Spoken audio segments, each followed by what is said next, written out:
In this video, we are going to talk about the same process of completing the square from a previous video, but instead of solving a quadratic equation, we're going to complete with the intent to graph, or at least find some key features of the graph of a quadratic.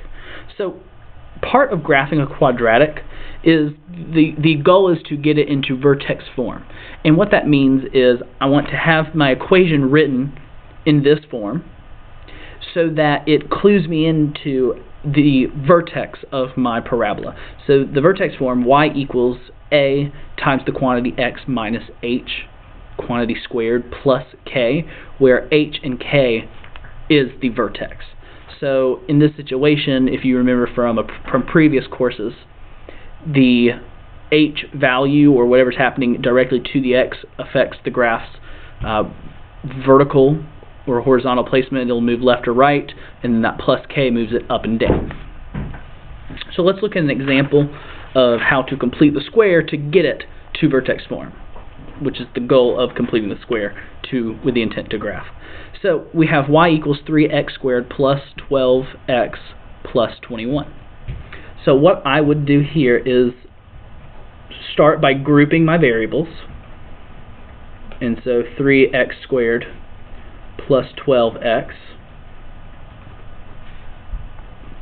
And then I would notice that my leading coefficient is 3. It's not 1. And when we're completing the square, we're going to make sure that leading coefficient is 1. So I'm going to factor out this 3 so that in my group is just x squared plus 4x.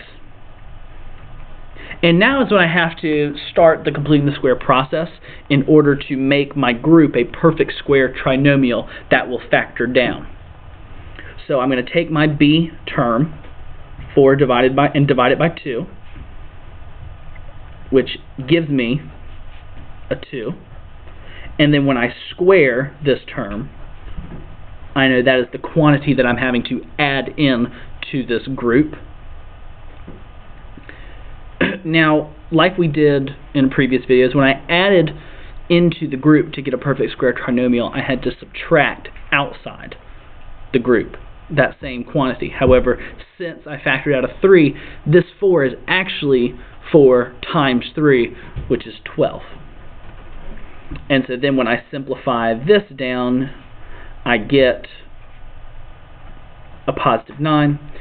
And so then I get 3x squared plus 12x plus 21 in vertex form, which is 3 times the quantity x plus 2 squared plus 9. And what that tells me is that the vertex of my parabola is going to be left 2 and up 9.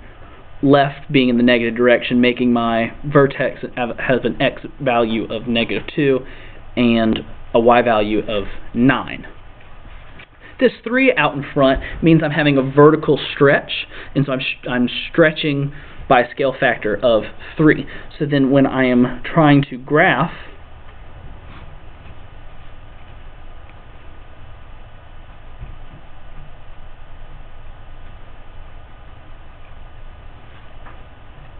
I would go left 2 and then up 9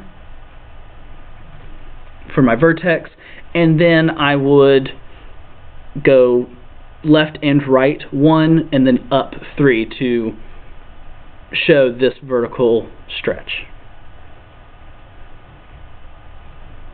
And I would have my parabola.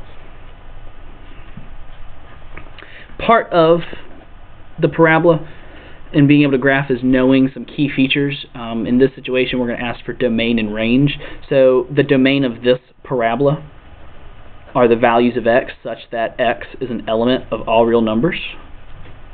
And the range is defined as y, such that y is greater than 9, because that's where the y value of my vertex. Thanks for watching.